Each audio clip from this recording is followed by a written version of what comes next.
తెలుగు చిత్రసీమలో తనదైన కామెడీతో తనదైన మరపురాని నటనతో మెప్పించిన నటుడు కేవి చలం గారు. అప్పట్లో తెలుగు చిత్రసీమలో ఇద్దరు చలంలు ఉండేవారు. అందులో ఒకరు కెఎస్ చలం గారు, అంటే కోరాడ సింహాచలం గారు ఒకరు కాగా, కేవి చలం గారు మరొకరు.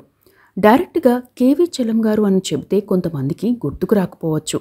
కానీ తేనె మనసులు సినిమాలో మేనేజర్ పాత్రలో come here what do you want to అనే డైలాగ్ చెబితే గుర్తుకొస్తుంది. అల్లూరి సీతారామరాజు సినిమాలో సారువాడు అంటూ తెలుగు తమిళం కలిపి చెప్పే సంతానం పిల్లై పాత్ర అని చెప్పినా వెంటనే గుర్తుకు వస్తుంది. తెలుగులో 1980లో టాప్ కమెడియన్గా పేరు తెచ్చుకున్న కేవి చలం గారు 100కు పైగా చిత్రాల్లో నటించారు. ఆయన నటించిన ప్రతి పాత్ర ప్రత్యేకమని చెప్పవచ్చు.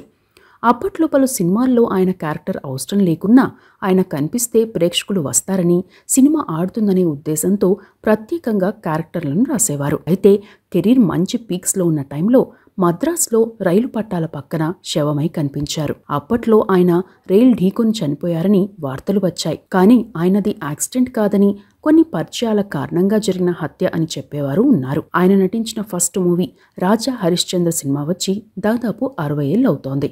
ఈ నేపథ్యంలో కేవి చలం గారికి సంబంధించిన కొన్ని అంశాలు తెలుసుకుందాం. కేవి చలం గారి పూర్తి పేరు కడలి వెంకటాచలం.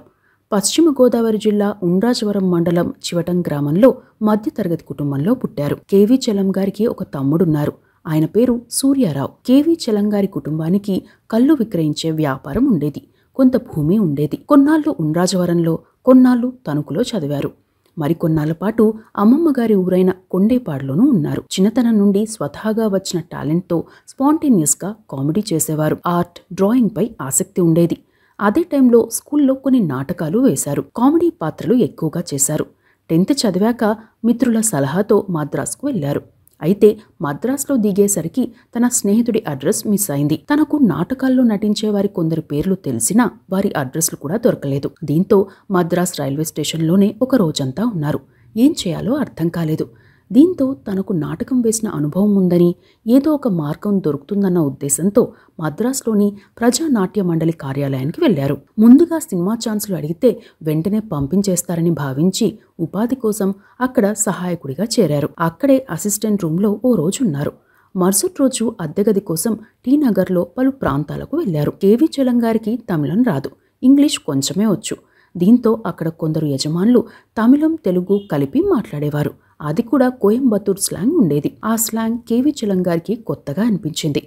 అప్పటికే తనకు ఉన్న స్పాంటేనియస్ డైలాగ్ డెలివరీకి ఆ స్లాంగ్తో ప్రాక్టీస్ చేశారు. కొన్ని రోజులకు ప్రజానాట్య మండలిలో ముఖ్యులైన గరికపాటి రాజారావు గారు ప్రజానాట్య మండలి విరాళాల సేకరణ బృందంలో చేర్చారు. విరాళాల సేకరణలో భాగంగా మద్రాసులోని పలువురు వ్యాపారవేత్తలను, సినీ ప్రముఖులను, విద్యావేత్తలను కలిసేవారు. తన డైలాగ్ డెలివరీతో వారిని ఆకట్టుకునేవారు. విరాళాలు కూడా భారీగానే సేకరించేవారు.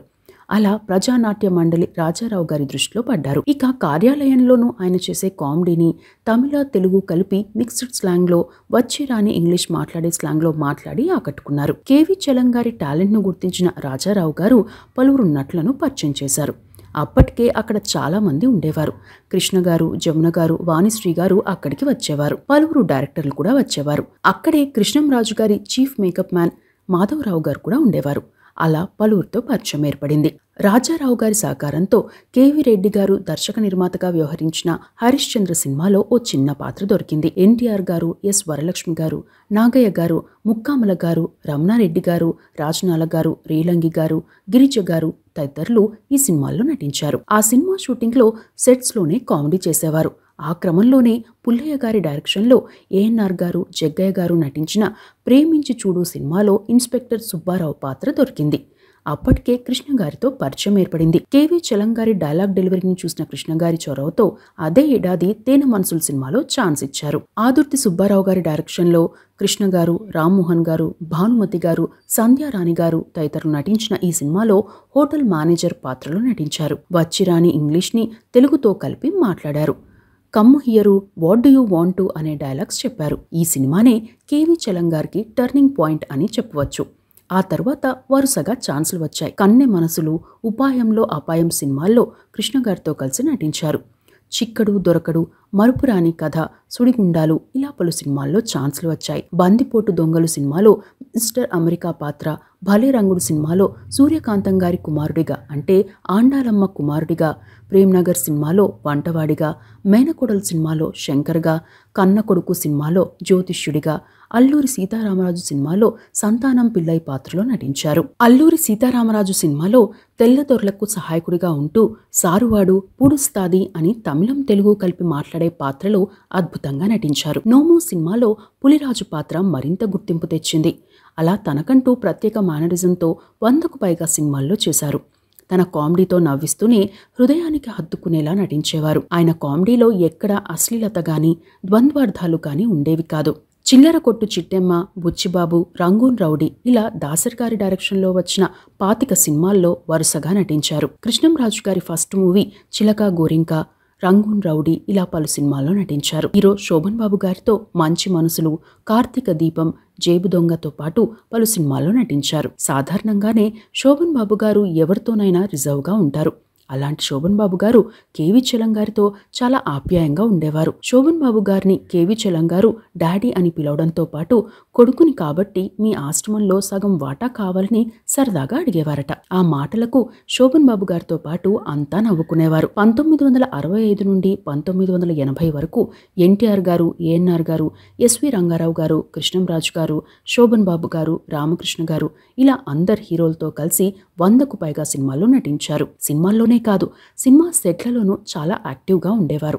సెట్స్లో గంభీరమైన వాతావరణం ఉంటే తన డైలాగ్స్తో అక్కడి వాతావరణాన్ని సరదాగా మార్చేవారు. అందుకు కొన్ని ఉదాహరణలు కూడా అప్పటి దర్శక నిర్మాతలు, జర్నలిస్టులు ప్రస్తావిస్తారు. కృష్ణంరాజు గారి ఫస్ట్ మూవీ చిలక గోరింక.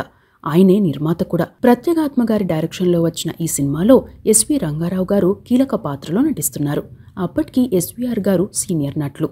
ఓ సీన్లో కృష్ణంరాజు గారు ఎస్వీఆర్ గారికి సార్ ఆ డైలాగ్ అలా కాదు మరోలా చెప్తే బాగుంటుంది అని సలహా ఇచ్చారట.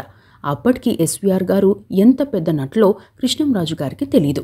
కృష్ణంరాజు గారు అలా అనేసరికి ఎస్వీఆర్ గారికి కోపం వచ్చి బయటకు వెళ్లి కూర్చున్నారు. ఈ విషయం తెలిసిన ప్రత్యేగాత్మ గారు సినిమా ఆగిపోతుందేమో అన్న భయంతో ఎస్వీఆర్ గారితో మాట్లాడేందుకు ప్రయత్నించారు. దీంతో ఎస్వీఆర్ గారు కోపంతో ఎవరా అబ్బాయి చాలా డిస్టర్బ్ చేస్తున్నాడు, డైలాగ్స్ ఎలా చెప్పాలో నాకే చెబుతాడా అని ప్రత్యేగాత్మ గారితో అన్నారట. అయితే పక్కనే ఉన్న కేవీ చలం గారు ఎస్వీఆర్ గారితో మాట్లాడుతూ సార్ మీరు బాధపడాల్సిన పనిలేదు, డైలాగ్స్ ఎలా చెప్పాలో అతను మీకు చెబితే కొంత అర్థం ఉంది.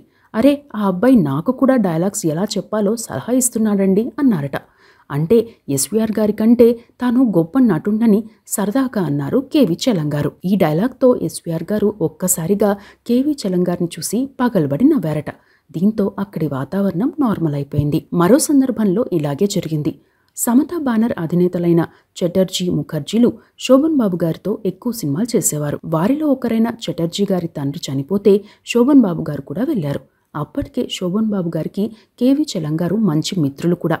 పెద్ద కర్మ రోజున పితృదేవతలకు పిండ ప్రదానం చేశారు చటర్జీ గారు. అయితే వాటిని తినేందుకు కాకులు చాలాసేపటి వరకు రాలేదు. అప్పటికే మధ్యాహ్నం దాటేసింది. చాలా మందికి ఆకలి వేస్తుంది. దీంతో చటర్జీ గారు శోభన్ బాబు గారితో ఏమిటండి ఎంత పిలిచినా ఒక్క కాకి కూడా రాలేదు, ఇప్పుడెలా అని అన్నారట. అక్కడే ఉన్న కేవీ చలం గారు మాట్లాడుతూ మీరు పిలవకున్నా రావడానికి అవి కేవీ చలం మాడాలు కావు, అవి కాకులు అన్నారట. దీంతో అక్కడున్న వారంతా ఆ డైలాగ్కి నవ్వారు. ఆ డైలాగ్ గుర్తుకొచ్చినప్పుడల్లా శోభన్ బాబు గారు పలు సందర్భాల్లో నవ్వుకునేవారు. ఇక దాసర్ గారు, శోభన్ బాబు గారు ఖాళీ టైంలో లేదా బాగా డిస్టర్బ్గా ఉన్న టైంలో కేవీ చలం గారిని పిలిపించుకునేవారు. కేవీ చలం గారి మాటలు, డైలాగ్స్ వింటే వారి స్ట్రెస్ తగ్గిపోయేది. ఆ టైంలోనే దాసర్ గారికి ఒక సెంటిమెంట్ ఏర్పడింది. క్యారెక్టర్ అవసరం లేకున్నా ఏదో ఒక చోట కేవీ చలం గారికి పాత్రను క్రియేట్ చేసేవారు. ఎన్టీఆర్ గారి సర్కస్ రాముడు సినిమా షూటింగ్ అవుట్డోర్లో జరుగుతోంది. పుల్ల మధ్య షూటింగ్ చేయాల్సి వచ్చింది. ఆ సినిమాల్లో సర్కస్ రాముడి అసిస్టెంట్ పాత్ర వేసుకున్నారు కేవీ చలం గారు. అయితే కేవీ చలం గారి టాలెంట్ కు పరీక్ష పెడదామనే ఉద్దేశంతో దాసరి గారు ఓ టెస్ట్ పెట్టారు. డైలాగ్ ఏమీ ఇవ్వకుండా మీకు నచ్చింది చెప్పు అన్నారట. అయితే సీన్లోకి వెళ్ళగానే కేవీ చలం గారు తనదైన స్టైల్లో అలో సోలో విడి తల పులి కచ్చబిచ్చ కచ్చబిచ్చ అన్నారట. అక్కడే ఉన్న అల్లురామలింగయ్య గారు సైలెంట్గా మూలుగుతూ ఉండిపోయారట. ఆయన్ను చూసిన కేవీ చలం గారు మళ్ళీ కసాబిసా మహానసా అన్నారట. అలా తన సొంత కల్పితాలతో డైలాగ్స్ చెప్పేవారు. ఆ డైలాగ్కు అర్థం ఏంటని ఎన్టీఆర్ గారు అడిగారు. అలో అంటే హలో అని, సోలో అంటే సింగిల్ అని, పులి కాబట్టి పులి అని, మన తల దొరికితే పులి కచబిచ నములుతుందని అర్థం అని చెప్పారట. దీంతో ఎన్టీఆర్ గారు, దాసరి గారు విపరీతంగా నవ్వారు. నువ్వు జంతు భాష ఎక్కడ నేర్చుకున్నావయ్యా అని దాసరి గారు అడిగితే, జంతువులకు జంతు భాష ఎవరు నేర్పుతారు అన్నారట. ఇక అల్లూరి సీతారామరాజు సినిమా టైంలో డైరెక్టర్ రామచంద్రరావు సడన్ గా కన్నుమూయడంతో కేఎస్ఆర్ దాసు గారు, విజయ నిర్మల గారు డైరెక్షన్ చేసేందుకు ముందుకొచ్చారు. సంతానం పిల్లై పాత్రలో కేవీ చలం డైలాగ్స్ చెప్పాల్సి ఉంటుంది. ఆ డైలాగ్స్ని త్రిపురనేని మహారథి గారు రాసిచ్చారు. అయితే ఆ డైలాగ్స్ కేవీ చలంకి గుర్తుండేది కాదు. దీంతో ఒక్కోసారి ఒక్కో రకంగా చెప్పేవారు. దీంతో దాసుగారు మాట్లాడుతూ ఏదైనా ఒకే వర్షన్ డైలాగ్స్కి ఫిక్స్ అవ్వు అని చెబితే, సార్ క్రియేటివిటీ అంటే ఇదే కదా అన్నారట. ఆ తరువాత తమిళ, తెలుగు యాసతో కలిపి ఇంగ్లీష్ వాడితో మాట్లాడిన డైలాగ్స్ వినిపించారు. ఆ సినిమాల్లో సారువాడు, పూడుస్తాది అనే పదాలను వాడుతూ తనదైన నటనను ప్రదర్శించారు. సినిమాల్లోనే కాదు, సెట్స్లోనూ అల్లరి చేసేవారు కేవీ చలం గారు. శివరంజని సినిమాలో ఓసారి డైలాగ్ సరిగ్గా చెప్పలేదు. దీంతో దాసరి గారు, ఏమయ్యా చలం, యాక్టింగ్ చేసేటప్పుడు కెమెరా సెన్స్, మైక్ సెన్స్ ఉండాలని తెలీదా అని సీరియస్ అయ్యారు. అయితే కేవీ చలం గారు మాట్లాడుతూ, సార్ అవి ఉండాలంటే ముందు కామన్ సెన్స్ ఉండాలి కదా సార్, నాకు అవి లేవని మీరే అంటారుగా అన్నారట. అంత సీరియస్నెస్ని ఒక్క డైలాగ్తో తగ్గించేశారు కేవీ చలం గారు. అయితే తనకు ఎంత స్టార్డమ్ వచ్చినా హీరో పాత్రకు మాత్రం ట్రై చేయలేదు. అందుకు తన అభిప్రాయాన్ని ఏకంగా శోభన్ బాబు గారితో, జయలలిత గారితో చెప్పారట. ప్రసాద్ ల్యాబ్లో డాక్టర్ బాబు షూటింగ్ జరుగుతోంది. షూటింగ్ గ్యాప్లో జయలలిత గారు పుస్తకం చదువుకుంటుంటే శోభన్ బాబు గారు కేవీ చలం గారితో సరదాగా జోక్స్ వేసుకుంటున్నారు. మాటల సందర్భంలో జయలలిత గారితో శోభన్ బాబు గారు మాట్లాడుతూ, చూసావా జయ, ఈ మధ్య ఈయన హీరో వేషం కోసం ఎదురు చూస్తున్నాడు అని అంటే జయలలిత కేవీ చలం గారి వైపు చూసి, వెయ్యనివ్వండి ఆయనకేం అన్నారట. దీంతో శోభన్ బాబు గారు కేవీ చలం గారితో, చూసావా జయ కూడా చెప్పింది అంటే నువ్వు హీరోగా ట్రై చేయవచ్చు అన్నారట. వెంటనే కేవీ చలం గారు స్పందిస్తూ, మీకు కోపం వస్తే ఎక్కడైనా కొట్టండి, ఇక్కడ తప్ప అని పొట్ట చూపించారట. అదేంటి అని శోభన్ బాబు గారు అడిగితే, ఆ మాట మీరు అనడం ఒక జోక్, హీరో వేషాల సంగతి దేవుడెరుగు, ముందు ఉన్న పాత్ర పోకుండా ఉంటే చాలు అన్నారట. ఇవే కాదు, ప్రతి సినిమాలోనూ కేవీ చలం గారి ప్రత్యేక ముద్ర ఉంటుందని చెప్పవచ్చు.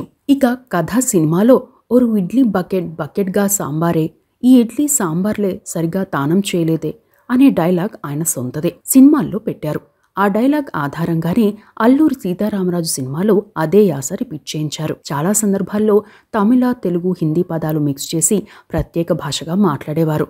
అప్పట్లో ఆయన మాట్లాడే తీరు చూస్తే జపనీస్, రష్యన్ భాషలు అనిపించేవి. యాస కూడా అలాగే ఉండేది. కొన్ని రోజుల తర్వాత నిజంగానే ఫ్రెంచ్, రష్యన్ భాషలు నేర్చుకున్నారు. ఇక కెరీర్లో అత్యంత పీక్స్లో ఉన్న టైంలో ఓ రోజు ఉదయం రేడియో వార్తల్లో నటుడు కేవీ చలం రైలు ఢీకొని చనిపోయాడనే వార్త తెలుగు చిత్రసీమను షాక్కు గురిచేసింది. ఆ టైంలో దాసరి గారు అద్దాల మేడ సినిమా చేస్తున్నారు. దాసరి గారు, మురళీమోహన్ గారు, జయసుధ, మోహన్ బాబు తదితరులు ఈ మూవీలో నటించారు. అంతకు ముందు రోజు సినిమా షూటింగ్కి వచ్చిన కేవీ చలం గారు తర్వాత 2 రోజులు ఎవరికీ కనిపించలేదు. అయితే 1980 డిసెంబర్ 7న రైలు పట్టాల పక్కనే ఓ శవం కనిపించిందని, అది కేవీ చలందిగా పోలీసులు గుర్తించారనే న్యూస్ రేడియోలో వచ్చింది. ఈ విషయం తెలియగానే చాలామంది ఆ స్థలానికి వెళ్లారు. ఎలక్ట్రిక్ రైలు ఢీకొని చనిపోయాడనే కోణంలో పోలీసులు కేసు నమోదు చేశారు. తన ఇంటి నుండి రంగరాజపురం ప్రాంతానికి వెళ్లే మార్గంలో రైలు గేటు సమీపంలో ఈయన శవాన్ని గుర్తించారు. అయితే ఈ ఘటనపై పలు అనుమానాలు వ్యక్తమయ్యాయి. ఎందుకంటే రైలు గుద్దితే శరీరంపై ఇతర చోట్ల కూడా గాయాలుంటాయి.